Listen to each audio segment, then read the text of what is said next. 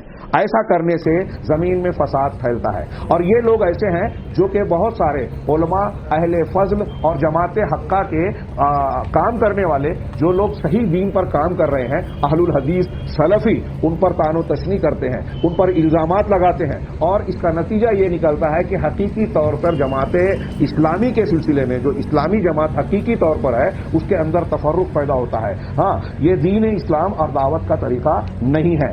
ایک اقتباس کا حاصل یہ ہے کہ قاعدہ یہ ہے کہ آپ اگر کسی عمارت کو مضبوط بنانا چاہتے ہیں تو آپ اس عمارت کی چوٹی، اس کی اوپری حصوں، اوپری منزلوں اور دیواروں پر محنت نہیں کرتے، بلکہ آپ اگر چاہتے ہیں کہ وہ عمارت مضبوط ہو تو بنیادوں پر محنت کرتے ہیں۔ ہاں، یعنی اسی طریقے سے لوگوں کی تعمیر کرنے کے لیے بنیاد کو مضبوط بنانا ہوگا، یعنی آپ لوگوں کے دلوں سے پہلے ایک دوسرے کے خلاف کینہ کپٹ، تکبر، انانیت، حسد اور جو شبہات اور شہوات کے کتنے دلوں میں جڑ پکڑتے ہیں ان کا علاج کریں، پھر مسلمانوں کی جماعت اور نظام سے جوڑنے کی بات کریں، اور پھر مسلمانوں کے لیے خیر اور نصیحت کا پہلو سامنے رکھ کر ان کے حق میں دعا کا عادی بنائیں، اور جو چیزیں تمرد، سرکشی اور مسلمانوں کے خلاف خروج کرنے اور مسلمانوں کی قدر و قیمت اور عزت کو گھٹانے والی ہیں، امر بالمعروف نہی عن المنکر کو توڑنے اور روکنے والی ہیں، ان چیزوں سے گریز کرنے کی تربیت دیا جائے۔ یہ شرعی ضوابط کے طریقے پر کیا جائے، اس لیے کہ مفاسد سے بچنا مصالح اور فائدے حاصل کرنے کے مقابلے میں زیادہ اہم ہے۔ مسلمانوں کو نقصان پہنچے اس سے ہم کو بچنا ضروری ہے بنسبت اس کے فائدہ حاصل کیا جائے۔ یہ حکومت کا معاملہ بھی اس سے جڑا ہوا ہے، جیسے تم رہو گے ویسے تمہارے اوپر حکومت بنے گی، اسی قاعدے کے تحت آتا ہے۔ شیخ ابن باز یہاں کچھ اقوال ایسے ہیں جس میں یہ کہا گیا ہے کہ مسلمانوں پر اللہ کے رسول صلی اللہ علیہ وسلم نے یہ فرض کیا ہے کہ وہ ائمہ مسلمین کے حق میں دعائے خیر کریں۔ اللہ کے رسول صلی اللہ علیہ وسلم نے تو یہاں کچھ لوگوں نے استدلال کیا کہ ایسے قبائل کے لیے دعا کی جو گمراہ تھے، کافر تھے، اللہم اہد دوسن وأت بہم، وہ مسلمان ہو کر آ گئے۔ تو علماء کہتے ہیں کہ جب غیر مسلم آدمی دعا کے لائق ہے کہ ہدایت پائے تو مسلمانوں کا امام، مسلمانوں کے بڑے علماء اور ان کے ذمہ داران تو بدرجہ اولا دعا کے لائق ہیں۔ امام احمد کہتے ہیں کہ اگر مجھے یہ پتہ چل جائے کہ میری ایک دعا اللہ قبول کرے گا تو میں سلطان کے لیے، مسلمانوں کے حاکم کے لیے کروں گا، اس لیے کہ امام کا صحیح ہونا تمام امت کے فائدہ مند ہے، کے لیے فائدہ مند ہے۔ یہاں ایک دو روایتیں میں پیش کروں، 3-4 روایتیں ہیں، میں صرف آخری روایت پیش کر کے علامہ ابن تیمیہ کا ایک قول پیش کروں گا کہ اللہ کے رسول صلی اللہ علیہ وسلم کی ایک لمبی حدیث کا حصہ ہے کہ اللہ تعالیٰ تم سے 3 چیزوں کو پسند کرتا ہے۔ سامعین کرام، 3 چیزوں کو پسند کرتا ہے، اللہ کے رسول صلی اللہ علیہ وسلم کا فرمان ہے۔ کیا ہے؟ پہلی چیز ان تعبدوا اللہ ولا تشرکوا بہ شیئا، کہ اللہ کی عبادت کرو اور اس کے ساتھ کسی کو شریک نہ ٹھہراؤ۔ دوسرا وان تعتصموا بحبل اللہ جميعا، اور دوسری چیز یہ کہ تم اللہ کی رسی کو مل کر مضبوطی سے پکڑ لو۔ وان تناصحوا من ولاکم اللہ امرکم، اور یہ کہ تم اللہ تعالیٰ نے جن کو تمہارا والی بنایا ہے، ذمہ دار اور کفیل و سرپرست بنایا ہے، تم ان کے ساتھ باہمی خیر خواہی کا سلوک کرو۔ یہ روایت جو ہے صحیح الجامع سے یہاں نقل کی ہے، بخاری مسلم میں مختلف الفاظ سے یہ روایت موجود ہے۔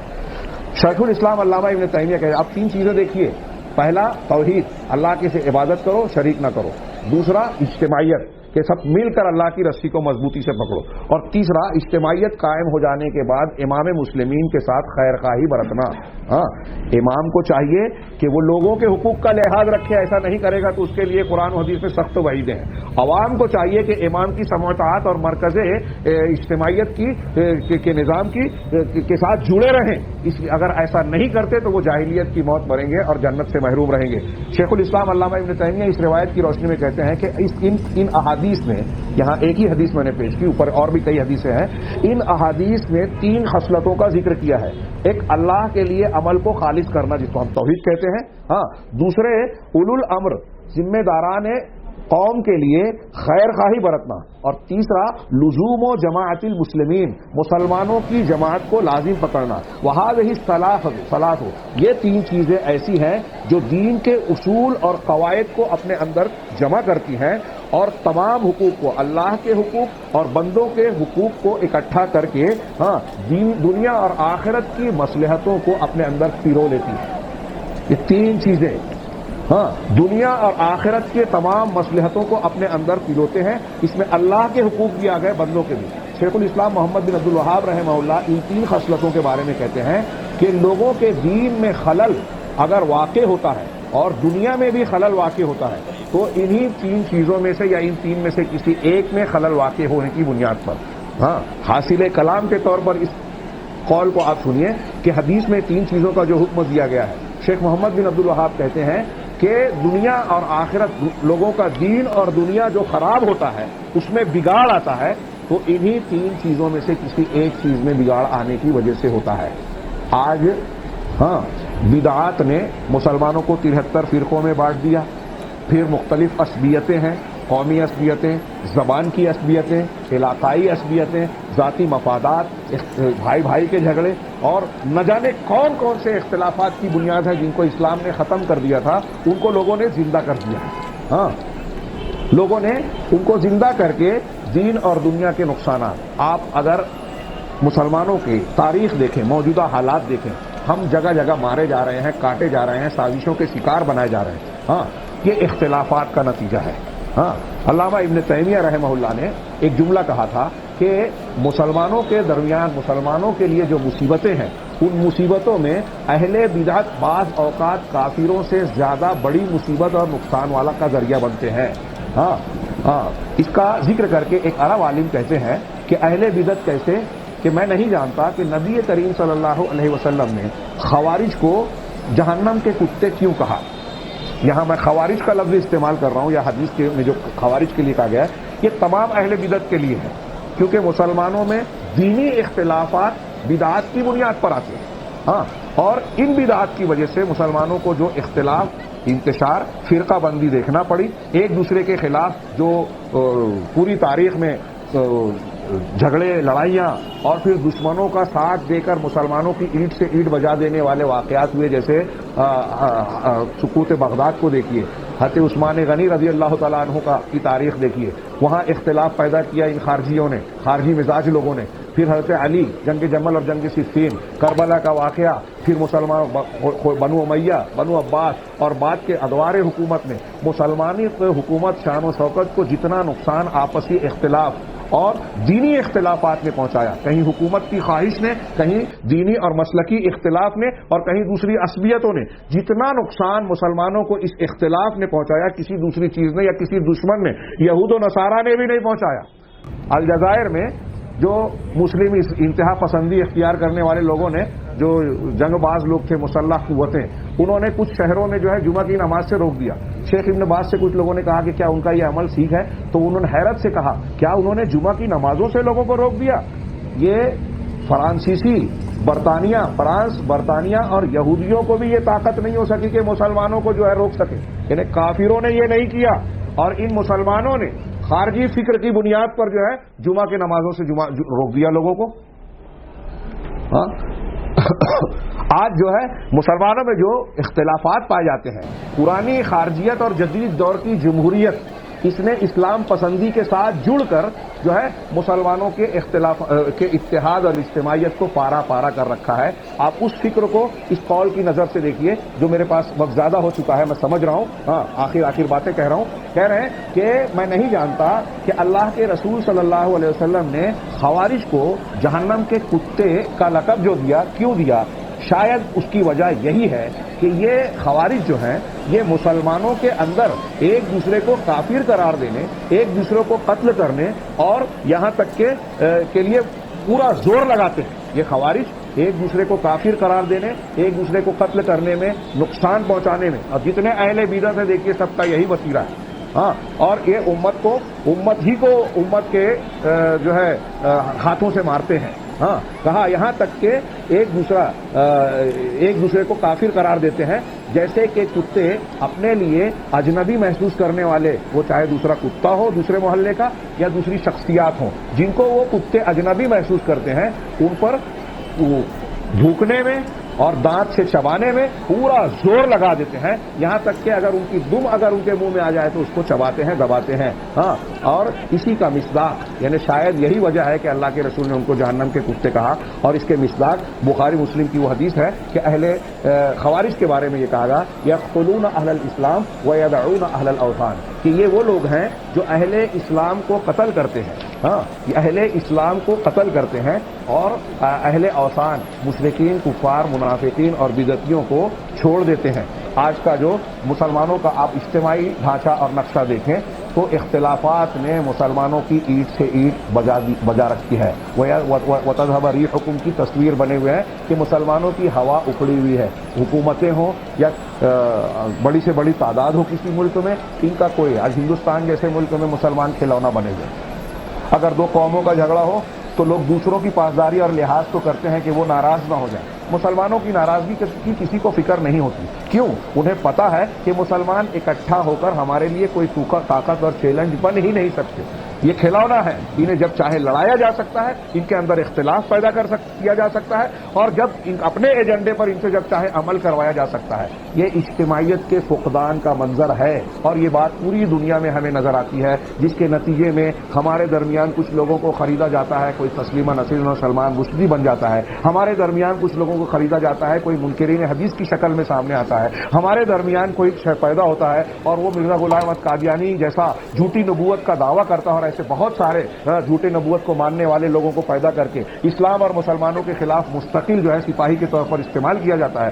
ایسے بہت سارے فتنے روزانہ اٹھائے جاتے ہیں. یہ مسلمانوں کے آپسی اختلاف اجتماعیت کے فقدان کا نتیجہ ہے. اور اجتماعیت اگر اختیار کریں تو موقع نہیں ہے میں صرف 2-4 جملے عرض کروں کہ دنیا اور آخرت کے سارے فوائد ہمیں حاصل ہوں گے. میرے سامنے نظرۃ النعیم کے اس عنوان کا کی پرچی ہے. اس میں انہوں نے اجتماعیت کے فائدے میں 24 امور کا ذکر کیا ہے. 24 امور کا، کہ اس سے میں اپنے الفاظ میں 2-3 امور کی طرف ذکر، کچھ باتیں تو قرآن و حدیث کی روشنی میں آ گئی کہ اس سے مسلمانوں کی قوت ہوتی ہے، شوکت ہوتی ہے، ان کی فکر کا ڈھانچہ صحیح راہ پر ہوتا ہے، مسلمانوں میں شر، فساد اور خرابیاں پیدا نہیں ہوتی. مسلمانوں کے خلاف استعمال کیے جانے والے فتنوں کا سد باب کیا جا سکتا ہے اس کے ذریعے سے. اس کے ذریعے سے اگر اجتماعیت ہو تو آپس میں محبت، الفت، ایک دوسرے کی مدد کرنا اور اسلامی سماج کا وہ ترابط اور وہ نقشہ سامنے آتا ہے جو اسلام کی تعلیمات کا صحیح حاصل ہے اور نتیجہ ہونا چاہیے. اور حقیقت میں اگر اجتماعیت کو مسلمانوں نے اختیار کیا تو دنیا کے لوگوں کو یہ پیغام جائے گا کہ اسلام جس طریقے سے اپنے ماننے والوں کو ایک لڑی میں پیروتا ہے، ایک دوسرے کے لیے جسم و جان بنا دیتا ہے، بھائی بھائی بنا دیتا ہے، متعاون اور ایک دوسرے کا ہمدرد اور مددگار بنا دیتا ہے، ایسا دنیا کے کسی مذہب میں ایسی تعلیم موجود نہیں ہے. لیکن کیا ہم اور آپ اس کے لیے تیار ہیں؟ آپ نے یہ سنا کہ اگر اجتماعیت کے ساتھ کھانا کھایا جائے تو برکت ہوتی ہے. آپ سوچ سکتے ہیں کہ اجتماعیت کے ساتھ جماعت کی نماز میں کیا برکتیں ہیں. میرے سامنے جو پرچی تھی میں اس میں شیخ احمد شاکر اور علامہ قرطبی کا قول بیان کر کے بات کو ختم کرتا ہوں. علامہ شاکر واعتصموا بحبل اللہ جمیعا کے ضمن میں کہتے ہیں کہ اللہ تعالیٰ نے جماعت کا حکم دیا اور تفرق سے منع کیا، اور بہت ساری احادیث آپس میں مسلمانوں کو اختلاف پیدا کرنے اور فرقہ بندی سے منع کرتی ہیں، اجتماع ائتلاف آپس میں مل جل کر رہنے کی تعلیم دیتی ہے، جبکہ اس امت میں اختلاف پیدا ہوا، لہذا یہ بھی 73 فرقوں میں بڑھ گئے، ہاں ان میں سے ایک جنت میں جانے والی ہے اور باقی جہنم کی طرف بڑھ رہے ہیں، اور یہ وہ لوگ ہیں ایک نجات پانے والے جو اللہ کے رسول صلی اللہ علیہ وسلم اور صحابہ کے طریقے پر ہیں۔ امام قرطبی وَاعْتَصِمُوا بِحَبْلِ اللَّهِ جَمِيعًا وَلَا تَفَرَّقُوا کے ضمن میں کہتے ہیں کہ اللہ تعالیٰ نے الفت اور محبت کا حکم دیا اور فرقہ بندی سے منع کیا، اس لیے کہ فرقہ بندی، علیحدگی اور اختلاف یہ ہلاک کرنے والا ہے اور جماعت میں، اجتماعیت میں نجات ہے۔ عبداللہ ابن مسعود آیت کریمہ کے سلسلے میں ضمن میں کہتے ہیں کہ اللہ کی رسی دراصل جماعت ہے، قرآن ہے، جماعت ہے، انہی سے قرآن کی بھی تفسیر مروی ہے۔ امام قرطبی کہتے ہیں کہ یہ معنی کرنا بھی جائز ہے، یہ معنی کرنا بھی جائز ہے کہ تم آپس میں فرقہ نہ بنو۔ یہ قول اچھی طرح ذہن رکھے کہ اپنی ہوا اور اغراض مختلفہ، خواہش نفس، جتنی بدعات ہے سب خواہش نفس میں آتی ہے، کیونکہ قرآن حدیث سے ہٹ کر وہ لوگوں کی رائے ہے۔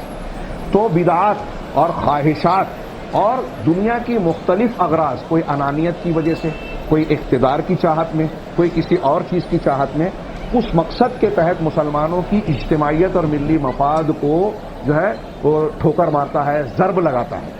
اپنے ذاتی مفاد کو مرجو قرار دے کر اجتماعیت کو اختیار کرنا، یہ اسلام کی تعلیم ہے، جیسا کہ ہم نے عبداللہ بن مسعود کے عمل میں پڑھا، اور ایسے بہت سے واقعات پیش کیے جا سکتے ہیں۔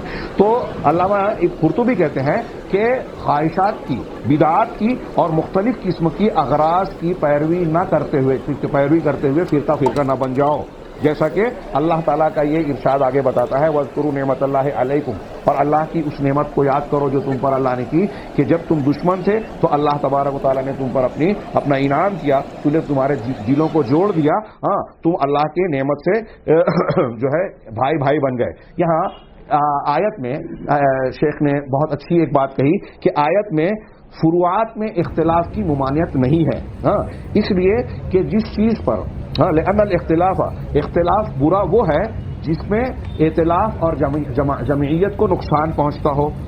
اس مسائل اجتہاد ایسے نہیں ہیں، اجتہادی مسائل اور اختلاف اگر کسی کے بیچ ہوتا ہے تو اس کے باوجود، اس اختلاف کے باوجود محبت، یگانگت، اجتماعیت قائم رہنی چاہیے، جیسا کہ صحابہ کرام میں تھا کہ فہم کا، استنباط کا بہت سارا اختلاف ہوا لیکن ان کی محبت ایک دوسرے سے نہیں گھٹی، ایک دوسرے کے خلاف فتوے نہیں دیے کہ اس سے شادی نہیں کی جا سکتی، ان کے گھر نہیں جا سکتے، ان کی مسجد الگ ہو، ان کی مسجد الگ ہو۔ اس کے بعد علامہ ابن کثیر رحمہ اللہ کی بھی تفسیر انہوں نے نقل کی، اور اس میں بھی انہوں نے اختلاف و تفرق کے ضمن میں 73 فرقوں کا تذکرہ کیا اور یہ بتایا کہ اتحاد اور اجتماع قرآن اور حدیث کو مضبوط پکڑنے میں ہے، بدعت و خرافات سے بچنے میں ہے۔ امام شافعی کے قول پر میں خاتمہ کروں، امام شافعی کا قول پیش کیا احمد شاکر صاحب نے، انہوں نے یہ بتایا، میں صرف اپنے الفاظ میں اس کا خلاصہ بیان کروں کہ ایک مسجد میں امام شافعی کہتے ہیں کہ میں اس بات کو ناپسند کرتا ہوں کہ ایک مسجد میں اگر نماز جماعت سے ہو رہی ہے تو ایک جماعت کے بعد دوسری جماعت کھڑی کی جائے۔ کہتے ہیں کہ اگرچہ اس کا جواز موجود ہے لیکن میں اسے ناپسند کرتا ہوں کہ اس کی اجازت دی جائے، الا یہ کہ واقعی کسی کی چھوٹی ہو اور پہلی جماعت میں شریک کوئی آدمی تصدق کرتے ہوئے، جیسا کہ صحابہ کا عمل تھا، اس کے ساتھ اجتماعیت کو پڑھے۔ کیوں؟ اس لیے کہ اگر دو جماعتوں کی اجازت دی جائے تو اس میں اختلاف کا امکان ہے کہ ایک آدمی ایک نماز پڑھنے کے بعد دوسری جماعت میں شریک، پہلی جماعت میں حاضر نہ ہو اور دوسری جماعت کا انتظار کرے۔ یہاں جو اجازت ملی ہے وہ اس طریقے سے ملی ہے کہ جس آدمی کی نماز چھوٹ رہی ہے وہ اس لیے نہیں چھوٹ رہی ہے کہ پہلی جماعت میں وہ شریک نہیں ہونا چاہتا، اجتماعیت سے الگ ہونا چاہتا ہے، اس کے پاس کوئی عذر تھا، اب وہ دیر سے آیا، پہلی جماعت کا شریک کوئی آدمی اس کے ساتھ پڑھ رہا ہے تو یہ اس کے لیے اجر و ثواب اور صدقے کی بات ہوئی، اجر بڑھانے کی بات ہوئی۔ لیکن اگر اس کی اجازت دی جائے تو اتحاد پر، اجتماعیت پر ضرب لگتی ہے۔ علامہ احمد شاکر نے ان کے امام شافعی کی اس بات پر بہت لمبی چوڑی تفسیر بیان کی اور انہوں نے کہا کہ یہ امام شافعی کی انتہائی گہری دینی بصیرت اور ایسی تو علم اور گہرائی پر دلالت کرتا ہے جس سے اچھے عوام تو کیا علماء بھی محروم ہیں۔ دین کی تعلیمات کے یہ موتی بہت کم لوگوں کو نصیب ہوتے ہیں۔ اور پھر انہوں نے بیان کیا کہ دراصل امام شافعی کہنا یہ چاہتے ہیں کہ پہلی جماعت اور اجتماعیت کی اہمیت کم نہ ہو اس طرح سے دوسری جماعت کی اجازت نہیں ہونی چاہیے، وہ اس کو ناجائز نہیں کہہ رہے ہیں، لیکن اس کے آگے وہ بیان کرتے ہیں کہ ہم نے مصر میں ایسا نقشہ دیکھا ہے کہ ایک ہی مسجد میں لوگوں نے اجازت لے کر دو جماعتیں کھڑی کر رکھی ہیں، ایک حنفی امام، ایک شافعی امام. ہاں، اب حنفی جماعت اگر کھڑی ہوئی ہے تو شافعی انتظار کر رہا ہے جماعت کے ہوتے ہوئے اس میں شریک نہیں ہوتا کہ میرا امام نہیں پڑھا رہا ہے. ہاں، اس کی انہوں نے کچھ تفصیلات بیان کی اور پھر یہ بتایا کہ ہم نے دیکھا کہ حرم مکی میں بھی لوگوں نے 4 مصلے بنا رکھے تھے جو واتخذوا من مقام ابراہیم مصلی سے ہٹ کر تھا. ہاں، یہ کتنی حیرت کی بات اور تعجب کی بات تھی اور یہ مسلمانوں کے لیے ڈوب مرنے کی بات تھی کہ جس قبلہ اور کعبہ کو اللہ تبارک و تعالیٰ نے دنیا کے تمام مسلمانوں کے لیے مرکز اتحاد و اجتماع بنایا تھا، وہیں جو ہے لوگوں نے، شیطان نے جو ہے اختلاف ڈال دیا. ہمارے ایک استاذ کہا کرتے تھے کہ جس وقت 4 مصلے تھے حرم میں، ہو سکتا ہے ابلیس جو ہے اللہ تعالیٰ کو خطاب کر کے کہتا ہوگا کہ اللہ تعالیٰ دیکھ، جس چیز کو تو نے اتحاد کا مرکز بنایا تھا میں نے وہی تیرے بندوں کو 4-5 گروہوں میں تقسیم کر دیا. ہاں، اللہ کا احسان اور اس کے حمد و ثنا کا مقام ہے کہ اس نے توفیق دی بعد کے مسلمانوں کو جنہوں نے اس 4 مصلے کی اختلافی گندگی کو جو ہے حرم مکی سے صاف کیا. ایسے ہی ضرورت ہے کہ ہم اپنی صفوں سے اختلافات کی بنیادوں کو اٹھا کر پھینک دیں. اللہ کے نبی صلی اللہ علیہ وسلم نے ایک لمبی حدیث میں بیان کیا نا کہ کوئی مسلمان کسی کی تکلیف کو ہٹاتا ہے تو اللہ تعالیٰ اس کی تکلیف ہٹاتا ہے. جب تک کوئی مسلمان کسی کی مدد کرتا ہے بھائی کی تو اللہ اس کی مدد میں رہتا ہے. آخر میں اللہ کے رسول صلی اللہ علیہ وسلم نے کہا کہ اگر مسلمان کسی جگہ اکٹھا ہو کر آپس میں دین سیکھتے سکھاتے ہیں، ہاں، باہم دین کا دور کرتے ہیں اور جو تو فرشتے ان کو گھیر لیتے ہیں، اللہ کی رحمت ان پر چھا جاتی ہے، اللہ تعالیٰ ان کی مغفرت فرماتا ہے. یہ سب اجتماعیت کے فوائد میں ایک ایک جملہ ہے کہ فرشتے گھیر لیتے ہیں، فرشتے اکٹھا جو ہے رحمت ان کو گھیر لیتی ہے. پھر نماز میں جب اکٹھا ہوتے ہیں تو ان کو کیا کیا فائدے ملتے ہیں. اجتماعیت کے نماز کی جماعت کے ساتھ نماز پڑھنے میں اجر بڑھ جاتا ہے، فرشتوں کی دعائیں ملتی ہے. ہاں، اکیلے نماز کے مقابلے میں 27 گنا یہ نماز کا اجر و ثواب بڑھ جاتا ہے. یہ چند باتیں میں نے کہیں، ہو سکتا ہے کچھ باتیں منتشر سی ہو گئی ہوں، بعض پہلو باقی رہ گئے ہوں، لیکن میں نے جو کچھ پیش کیا ہے اس کی نظر، اس کی روشنی میں ہم یہ سمجھ سکتے ہیں کہ مسلمانوں کے لیے دنیا اور آخرت کے تمام فوائد کی بنیاد اجتماعیت میں ہے. ہاں، جماعت حقہ سے جڑنا، ان کا تعاون کرنا، دیگر مسلمانوں کے ساتھ مل جل کر رہنا.